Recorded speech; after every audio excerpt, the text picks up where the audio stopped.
Bonjour à tous, je suis super contente de vous retrouver dans cette vidéo. Cette vidéo, elle va parler de l'organisation, comment je m'organise au quotidien pour offrir aux enfants autant de diversité dans les supports, les activités, etc.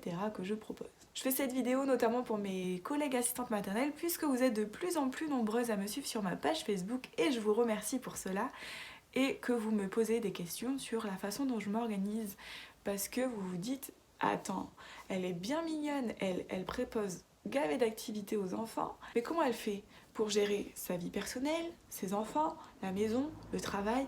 Comment elle fait là? Parce qu'elle a des journées à rallonge de 48 heures. Eh bien non, mes journées durent 24 heures comme vous toutes, et je vais vous donner un petit peu tous mes petits secrets. Il faut savoir que les activités, la préparation des activités, c'est hyper long, ça demande beaucoup de temps. Je vais pas vous le cacher, si vous ne voulez pas passer du temps personnel à préparer les activités, vous ne pourrez pas proposer autant de supports que ce que j'en propose.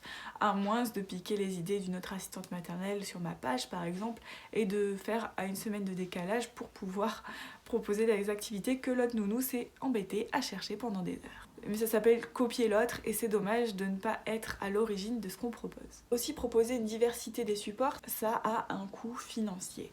C'est obligé. Les frais d'entretien, à mon sens, ne suffisent pas pour payer l'intégralité de tous les supports que je propose, l'essence pour aller à certains endroits, tout le renouvellement du matériel, l'électricité, ça comprend tout ça. Évidemment, pour moi, j'ai environ 100 € par mois de frais d'entretien et ce n'est pas du tout suffisant puisque là je viens d'acheter une poussette à 700 € et que donc ça correspond à 7 mois de travail. Donc pendant ces 7 mois, ça voudrait dire que je ne fais aucune activité, je ne dépense pas d'électricité, ni d'eau, ni quoi que ce soit.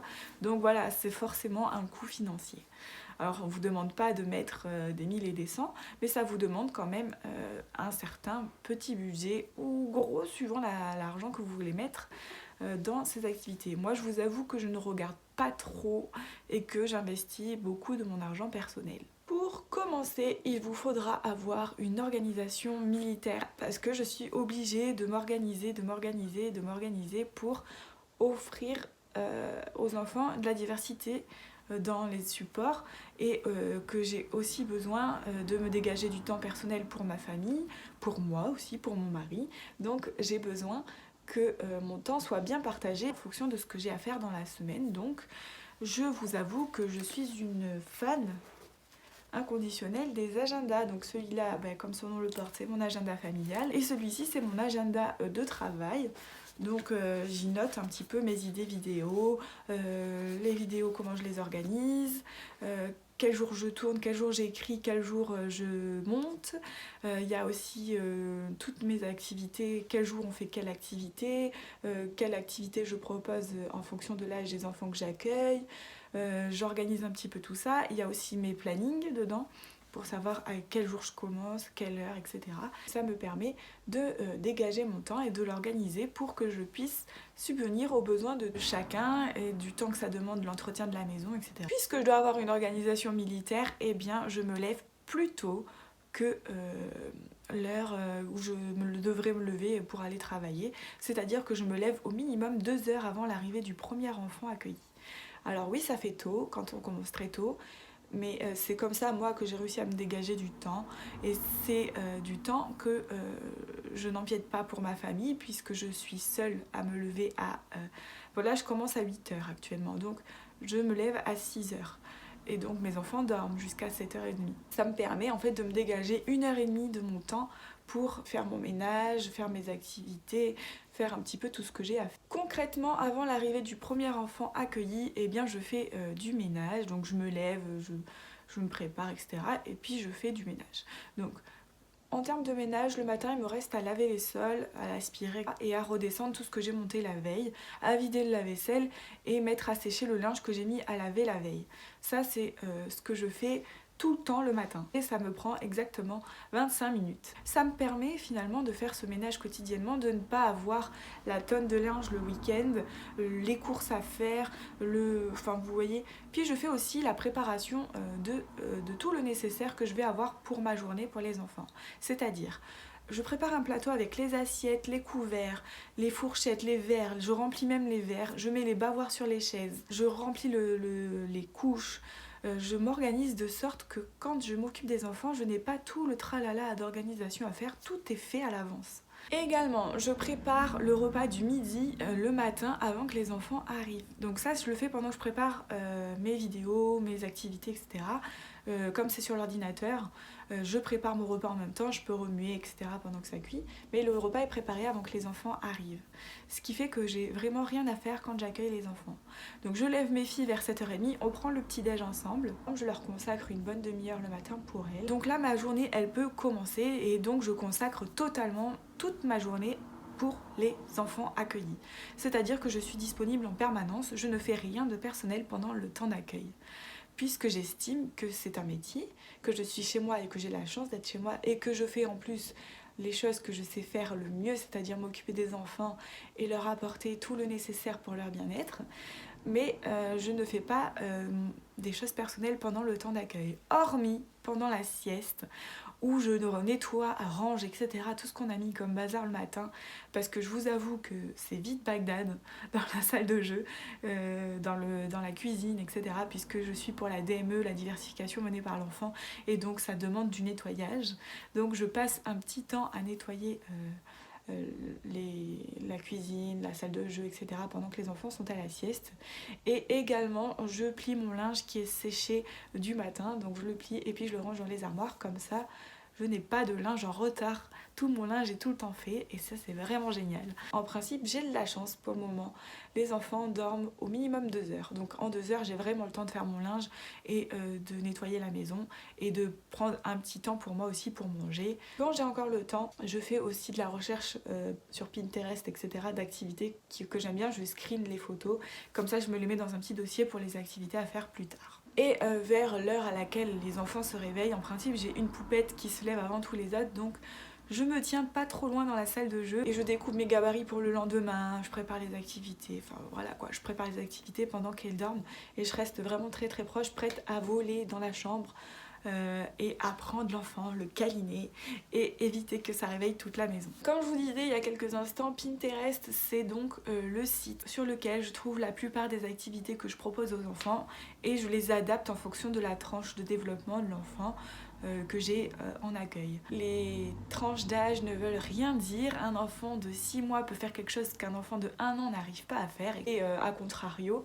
Donc je ne me base pas sur l'âge, je me base sur les capacités motrices, intellectuelles de l'enfant. Et le soir, rebelote. Je prends soin de ma famille, je fais les bains, etc. Enfin voilà, on respecte tout simplement les rituels que l'on a mis en place avec ma famille. Et nous profitons les uns des autres. Et quand mes filles sont couchées, je vais faire tout ce qui est le reste du ménage, c'est-à-dire ranger un petit peu derrière mes filles qui ont aussi joué et puis les enfants accueillis et donc je vais ranger un petit peu tout et je vais sortir les serviettes de change, désinfecter les coins de change, faire les poussières et surélever tout, mettre le lave-vaisselle en route, le linge à laver. Enfin, vous l'avez compris, je m'organise comme ça. Pendant le bain de mes filles, je fais mon article Facebook, puisque tous les jours je fais un article sur Facebook pour dire un petit peu tout ce qu'on a fait dans la journée avec les enfants que j'accueille et voilà, raconter un petit peu notre petite vie, notre petit quotidien. Évidemment, je vais prendre du temps pour moi parce qu'il faut bien au bout d'un moment que je pense à moi, donc je vais me regarder soit une petite série Netflix parce que je suis fan des séries, ou je vais lire un bon bouquin parce que vous savez que j'aime beaucoup lire. Je vous épargne les moments où je me lave et compagnie, je vais pas tout vous raconter non plus. Voilà, je me lave et compagnie, bref, comme tout le monde, et je vais me coucher. Je me couche jamais après 23h. Pourquoi ? Parce que sinon je suis une vraie larve. J'ai besoin au moins, minimum, de 7 heures de sommeil. Mais vraiment, c'est vraiment mon minimum. J'avoue que je me couche à 21h et que je m'endors à 21h30 maximum. Mes amis peuvent témoigner. Quand elles m'envoient des textos après 21h, je ne réponds pas parce que je dors. Si vous voulez me contacter, c'est avant 21h. C'est un conseil. Je pense que c'est vachement important que je sois bien reposée pour pouvoir ensuite offrir un accueil de qualité aux enfants. D'autant plus que si vous ne le savez pas, j'ai une petite fille de 2 ans, donc Naëlia, qui est en permanence avec les enfants que j'accueille. Et donc c'est une petite fille qui ne fait pas encore ses nuits, donc elle se réveille encore plusieurs fois par nuit.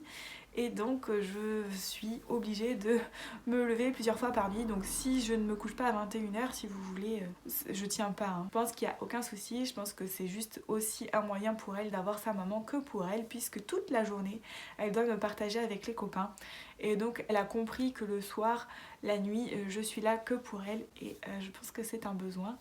Et comme vous le savez, je réponds aux besoins des enfants. Donc je réponds à ses besoins plutôt qu'aux miens. Donc plus généralement, pour proposer des activités, j'utilise les temps creux de mes journées, c'est-à-dire le matin et la sieste, comme je vous l'ai dit. Évidemment, certaines assistantes maternelles, comme j'ai pu le vivre avant que les enfants aient tous le même rythme, n'auront pas une sieste très très longue, contrairement à ce que l'on peut croire. Les siestes sont pas toujours très longues, elles peuvent ne durer que 45 minutes. Et pendant ces 45 minutes, nous devons manger, nettoyer et compagnie. Donc non, les assistantes maternelles ne font pas la sieste et ne font pas rien du tout pendant ces heures-là. En tout cas, moi non, j'utilise chaque temps pour organiser au mieux mon emploi du temps. Les temps creux se passent aussi pendant les vacances, puisque j'ai 5 semaines de congé comme tout le monde. Et bien pendant les vacances et pendant les week-ends, je continue de me lever relativement tôt. Évidemment, je ne me lève pas à 6h, mais je me lève quand même assez tôt, vers 7h, 7h30, pour pouvoir continuer à programmer mes activités, mes vidéos. C'est-à-dire que mon programme d'activité est prêt déjà jusque là. On est début janvier et mon programme d'activité est déjà prêt jusqu'au fin mars. Donc vous voyez, j'ai 2 mois d'avance, puisque j'utilise quotidiennement mon temps pour organiser mes activités. Donc évidemment, mon planning est déjà prêt vraiment à l'avance. Concrètement, comment j'organise mes activités? Je propose des thèmes à la semaine que j'organise en fonction des dates, en fonction des anniversaires, en fonction des saisons, des événements, etc. Et j'essaye de proposer dans la semaine 3 activités manuelles, une sortie, 2 activités d'éveil des sens et 2 activités de motricité fine ou motricité. Et bien sûr, évidemment, plusieurs promenades pour évacuer un petit peu toute l'énergie qu'on a en nous, puisque c'est nécessaire pour les enfants. Voilà un petit peu comment je programme. Donc je prévois mes activités en fonction du thème, je trouve le thème, et puis je cherche les activités qui vont aller dans ce thème. Ça fait beaucoup d'activités, et pourquoi il y en a autant? Puisque ça dépend des envies des enfants. Et ça me permet, imaginons qu'une activité n'ait pas du tout de succès, de pouvoir proposer quelque chose d'autre, puisque j'en ai une en rab. En principe, ça fonctionne très très bien. On ne fait pas toutes les activités que je prépare, mais c'est pas grave, puisque les activités que j'ai préparées seront prêtes pour l'année d'après, par exemple. Donc vous voyez, c'est un petit peu comme ça que je fonctionne. Je propose aussi des fiches de travail. Alors je vais vous montrer ça. Alors j'appelle ça des fiches de travail parce que ma fille appelle ça des fiches de travail. Mais ce sont juste des activités pour les enfants un peu plus grands. Vous voyez, c'est des activités type découpage, ordre de grandeur. Là, il fallait classer en fonction de la couronne et du personnage. Là, elle l'a pas encore faite, c'est de découper et puis de recréer le puzzle. Voilà, c'est un petit peu tout ce genre d'activité. Donc c'est du travail d'un peu plus grand. Normalement, c'est du type de travail qu'on propose en petite section. Donc je les propose vers l'âge de 2 ans et demi, 3 ans, parce que eh bien, l'enfant est demandeur, je ne les impose pas. Donc là, ce sont des activités que j'ai prévues parce que ma fille me les réclame et qu'elle veut travailler sur le thème en profondeur en faisant des activités un peu plus intellectuelles. Donc ça aussi, je le prépare en plus. Je vous avoue que ces fiches, je ne les ai pas créées, je les pique sur internet, sur des groupes Facebook, etc. Faut vraiment farfouiller, hein. C'est comme ça qu'on trouve autant de diversité de supports. Je les trouve surtout sur des sites de petites sections ou très petites sections. Alors voilà, là c'est un choix personnel que je demande aux parents. Est-ce que vous voulez que votre enfant soit à l'avance, parce que évidemment elle va faire du travail de petite section, ce qui veut dire qu'en petite section elle aura déjà acquis toutes ces choses là puisqu'elle les aura travaillées avec moi. Ça c'est un choix personnel. Personnellement, je préférais que mes enfants soient en avance sur ça et qu'ils aient à travailler simplement les gestes du quotidien, apprendre à partager, apprendre à travailler en groupe, et qu'elles se concentrent sur tout l'aspect social, mais l'aspect intellectuel est déjà travaillé à l'avance chez moi, puisque j'ai fait la même chose avec ma fille qui est beaucoup plus grande, qui a 6 ans, ma grande fille, et qu'on lui a appris à lire, qu'on lui a appris les choses avant pour qu'elle puisse se concentrer sur d'autres choses et qu'elle ait toujours le sentiment de ne pas être en échec. Ça, c'est important pour moi. Mais ça, c'est tout à fait personnel. Donc c'est quelque chose que je demande aux parents. Est-ce que vous voulez que votre enfant soit stimulé intellectuellement ou pas? Et ça appartient à chacun. Donc voilà, c'est un petit peu comme ça que j'organise mes activités. J'achète le matériel en début de mois, donc j'achète sur plusieurs endroits. Vous avez Amazon, Amazon c'est la base. J'y ajoute toujours un petit livre de bienveillance au passage, donc vous imaginez que ma collection s'agrandit très très vite. Voilà, ça me permet aussi d'avoir aussi moi aussi une petite récompense pour les activités que je propose aux enfants. Donc, vous avez Action. Action, c'est un magasin qui propose plein de matériel d'activités, c'est génial et c'est à très bas prix, ça défie toute concurrence. Alors je vous conseille pas les produits que les enfants peuvent mettre en bouche, mais tout ce qui est feuilles, papier, feuilles à plastifier, enfin bref, vous avez une quantité industrielle de choses à découvrir là dans ce magasin, c'est vraiment génial et c'est vraiment à très faible prix puisque les fiches de plastification, vous savez pour plastifier les fiches de nomenclature, les petites cartes que je fabrique en permanence, et bien ça coûte 1 €, pas plus d'1,30 € il me semble. Cultura, le même paquet va coûter environ 10 €, donc ça vaut vraiment le coup. C'est pour ça que je plastifie énormément et puis après, eh bien c'est vrai que c'est un coût financier parce que je dois acheter l'encre pour l'imprimante. Donc c'est vrai que ça coûte cher de faire des cartes de nomenclature.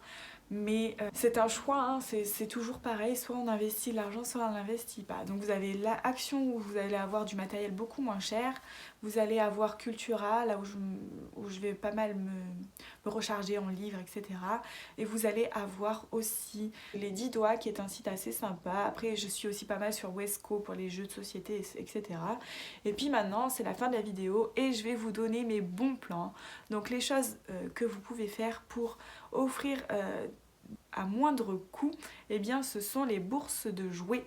Les bourses de jouets où vous allez trouver des jeux de société, même des jouets, hein, à bas prix et les vides-greniers aussi, ça peut être pas mal. Puisque vous voyez, il y a pas ça vient d'une bourse aux jouets, ça vient d'un vide-grenier, ça je ne sais plus d'où ça vient, mais vous voyez, ça je l'ai payé 2 € alors qu'elle en vaut peut-être 39.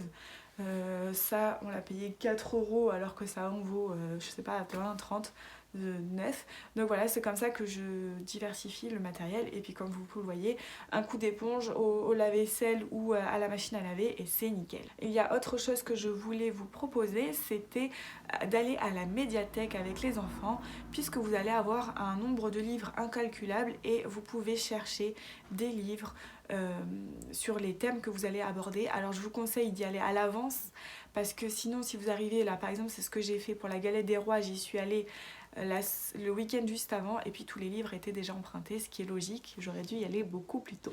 Donc vu que vous savez vos thèmes à l'avance, commencez à réserver des livres à l'avance. Là j'ai réservé les livres sur les animaux polaires que vous avez dû voir sur Instagram puisque je pense que je les ai mis en photo à ce moment-là, et où j'ai aussi trouvé sur les oiseaux qu'on va bientôt traiter et les vêtements aussi que nous allons bientôt traiter. Voilà, ça ce sont les prochains thèmes. Je vous ai un petit peu spoilé le programme. En plus nous sur Bordeaux vous avez la médiathèque de Gradignan où à 10 h le vendredi vous avez une séance de bébé lecteur gratuit et c'est aussi gratuit, la médiathèque est gratuite pour les assistantes maternelles, il vous suffit de venir avec votre agrément. Voilà, je pense que j'ai fait un petit peu le tour de la préparation de mes activités et j'espère que cette vidéo vous aura été utile, que vous aurez trouvé les informations intéressantes et je vous retrouve très très vite dans une prochaine vidéo. Bye!